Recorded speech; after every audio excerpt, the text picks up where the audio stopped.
आज हम मोबाइल 2.0 का अभ्यास करने वाले हैं। सबसे पहले तो हमें ये समझना पड़ेगा कि वेब 2.0 क्या होता है, और उससे पहले भी हमें ये समझना पड़ेगा कि वेब 1.0 क्या होता है। मिड 1990s में क्या होता था, जो वेबसाइट्स होती थी वो अपने यूजर्स को इंफॉर्मेशन प्रोवाइड करती थी, दैट्स इट। उसके अलावा और कुछ नहीं होता था। तो that is a one way communication. But 2000s में क्या हुआ, 2000s में हमारे पिक्चर में आया वेब 2.0।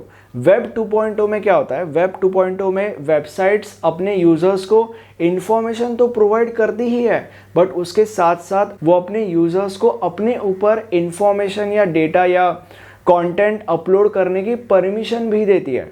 तो that is a two way communication, ठीक है। तो वेब 2.0 ये होता है। अगर वेब 2.0 का एग्जाम्पल मुझे आपको देना रहा तो मैं इसका एक बहुत अच्छा एग्जाम्पल दूंगा, which is social media. And social media के अंदर तुम फेसबुक को इसका बहुत अच्छा एग्जाम्पल मान सकते हो। अब हम ये समझते हैं कि मोबाइल 2.0 का मतलब क्या होता है। वेब 2.0 के जितने भी प्रिंसिपल्स हैं वो सारे के सारे प्रिंसिपल्स मोबाइल 2.0 के हैं।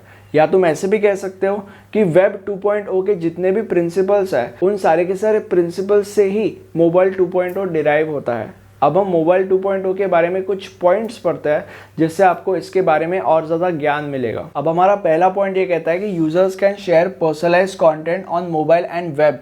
जैसे कि मैंने बोला कि पहले क्या होता था, पहले वेबसाइट्स अपने यूजर्स को इन्फॉर्मेशन प्रोवाइड करती थी, दैट्स इट, और कुछ नहीं होता था, that is one way communication. But अब वेब 2.0 की वजह से, या इस केस में मोबाइल 2.0 की वजह से, वेबसाइट्स या मोबाइल अपने यूजर्स को इन्फॉर्मेशन प्रोवाइड करता है और उसके साथ साथ वो अपने यूजर्स को अपने ऊपर इन्फॉर्मेशन या पर्सनलाइज्ड कंटेंट अपलोड करने की अनुमति यानी कि परमिशन भी देता है। तो that is two way communication, और ये सब पॉसिबल हो पाया है वेब 2.0 की वजह से या मोबाइल 2.0 के वजह से। Now the second point says that कि social media connectivity has become easier due to mobile 2.0। Mobile 2.0 की वजह से सोशल मीडिया के साथ हम इजीली कनेक्ट कर सकते हैं, और मोबाइल 2.0 की वजह से हम किसी भी चीज़ को बहुत ज़्यादा इजीली एक्सेस कर सकते हैं। कितना ज़्यादा इजीली एक्सेस कर सकते हैं, अगर सपोज हमें लेट्स से इंस्टाग्राम ओपन करना है तो क्या हमें बहुत ज़्यादा दिक्कतों का सामना करना पड़ता है? नहीं, हमें बस 3 टच करने पड़ते हैं अपने मोबाइल पे एंड इंस्टाग्राम ओपन। हम इंस्टाग्राम के अंदर अपने आप को पाएंगे। कैसे?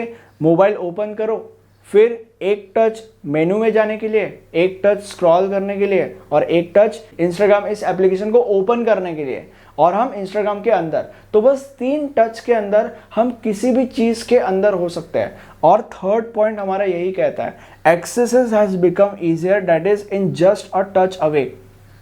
ठीक है, अब हमारे फोर्थ पॉइंट के ऊपर जंप करते हैं, which is wireless connectivity has improved, that is things like texting, sending, listening, viewing etcetera has become easier. देखो, अब ये लाइन ये कहने की कोशिश कर रही है कि अगर सपोज फॉर एग्जाम्पल मैं अपने मोबाइल के अंदर ये सारी की सारी चीज़ें कर रहा हूँ, टेक्सटिंग कर रहा हूँ, किसी को कुछ भेज रहा हूँ, कुछ सुन रहा हूँ, कुछ देख रहा हूँ, अगर अपने मोबाइल के ऊपर मैं सारी की सारी चीज़ें कर रहा हूँ, तो क्या मेरा मोबाइल उस सिचुएशन में किसी चीज़ के साथ वायर से कनेक्टेड है? And the answer is no. मैं सारी की सारी चीज़ें बिल्कुल वायरलेसली कर सकता हूँ, और मैं सारी की सारी चीज़ें कहाँ पे भी कर सकता हूँ, मतलब किसी भी लोकेशन पे कर सकता हूँ। मैं ये सारी की सारी चीज़ें यहाँ पे भी कर सकता हूँ, और अगर मुझे किसी दूसरे गांव में जाके सारी की सारी चीज़ें करनी है तो मैं वहाँ पे भी यही सारी सेम चीज़ें कर सकता हूँ, और वो भी बिल्कुल वायरलेसली। तो ये पॉइंट ये कहने की कोशिश कर रहा है। आखिरी पॉइंट ये कहता है कि multimedia content is rich like never before.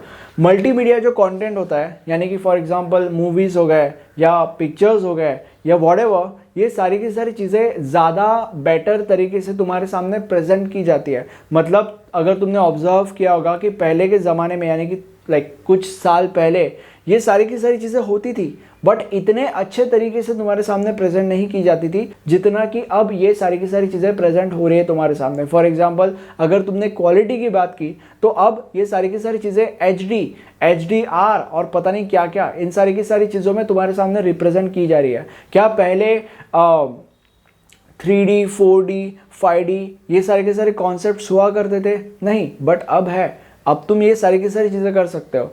तो multimedia content is rich like never before. पहले ये सारी की सारी चीज़ें नहीं होती थी, अब ये सारी की सारी चीज़ें हैं। अब हम मोबाइल 2.0 के कुछ कैरेक्टरिस्टिक्स पढ़ते हैं। सबसे पहला कैरेक्टरिस्टिक ये कहता है कि social networking has become mobile. इसका मतलब ये है कि अगर सपोज तुम्हें अपने दोस्तों के साथ मिलना है, अगर सपोज तुम्हें उनके साथ बातें करनी है, अगर तुम्हें अपने रिलेटिव्स के साथ बातें करनी है, अगर सपोज तुम्हें अपना एक नेटवर्क बनाना है, तो तुम्हें बाहर जाके उनके साथ चीज़ें करने की ज़रूरत नहीं है, बाहर जाके तुम्हें उनके साथ फिजिकली मिलने की ज़रूरत नहीं है। तुम्हें सारी की सारी चीज़ें मोबाइल से ही कर सकते हो। मोबाइल से तुम उनसे दोस्ती कर सकते हो, मोबाइल से तुम उनसे बातें कर सकते हो, मोबाइल से उनके साथ तुम वीडियो कॉलिंग कर सकते हो। सारी की सारी चीज़ें मोबाइल की वजह से तुम कर सकते हो, और ये सारी की सारी चीज़ें पॉसिबल हो पाई है मोबाइल 2.0 की वजह से। दूसरा पॉइंट ये कहता है कि the users are generators of content, the site is run by content creators, users etcetera. मतलब बेसिकली वही पॉइंट जो हमने पहले डिस्कस किया था कि यहाँ पे अब मोबाइल 2.0 में जो यूजर्स होता है वो खुद कंटेंट जनरेट करता है। पहले क्या होता था, पहले बस वेबसाइट्स तुम्हें इन्फॉर्मेशन प्रोवाइड करती थी, दैट्स इट। बट अब ऐसा नहीं है, यूजर्स भी कंटेंट क्रिएट करके अपलोड कर सकते हैं। And next point is that the site is run by content creators and users. अब वही बेसिकली तुमने बहुत सारी साइट्स देखी होगी जहाँ पे जो यूजर्स होते हैं वो खुद कंटेंट प्रोड्यूस करते हैं और वो भी अपलोड कर सकते हैं, और उसी से वो साइट चलती है। और इसका सबसे ज़्यादा अच्छा एग्जाम्पल है फेसबुक, इंस्टाग्राम, यूट्यूब, ये सारी की सारी चीज़ें इसका एग्जाम्पल है। अब आखिरी पॉइंट ये कहता है कि it's personal, always available and connected. अगर तुमने तुम्हारे मोबाइल की ही बात की तो जो तुम्हारा मोबाइल है वो पर्सनल है। क्या 17,000 लोग उसको यूज़ करते हैं आके? नहीं, सिर्फ और सिर्फ तुम अकेले ही उसको यूज़ करते हो। इसका मतलब वो पर्सनल है। ऑलवेज अवेलेबल, हमेशा तुम्हारे साथ होता है, एंड ऑलवेज कनेक्टेड, मतलब वो इंटरनेट के साथ हमेशा कनेक्टेड होता है, जिससे तुम 24/7 इंटरनेट यूज कर सकते हो, 24/7 लोगों के साथ बातें वगैरह कर सकते हो। अब मुझे कमेंट सेक्शन में बताओ कि वीडियो कैसा लगा। ये हमारा प्लेलिस्ट है, इस प्लेलिस्ट में आपको इस सब्जेक्ट के सारे वीडियोस मिल जाएंगे। Thank you for watching this video, have a nice day, bye bye.